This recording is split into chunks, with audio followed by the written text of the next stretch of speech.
If you're looking to lose weight, there are a few exercises that are particularly effective. Running is one of the best exercises for burning calories and losing fat. It's a great exercise for beginners because it's easy to do and doesn't require any special equipment. Another great exercise for weight loss is strength training.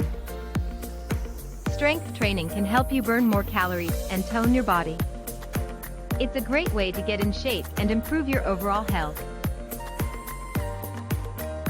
Finally, Pilates is a great exercise for weight loss. Pilates helps you burn calories and tone your body without putting too much stress on your joints. It's a great way to get in shape and improve your overall health.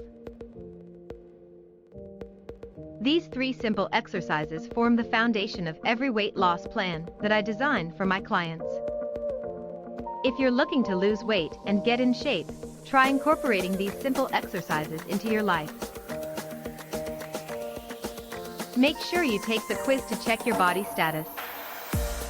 Click the link in the description now.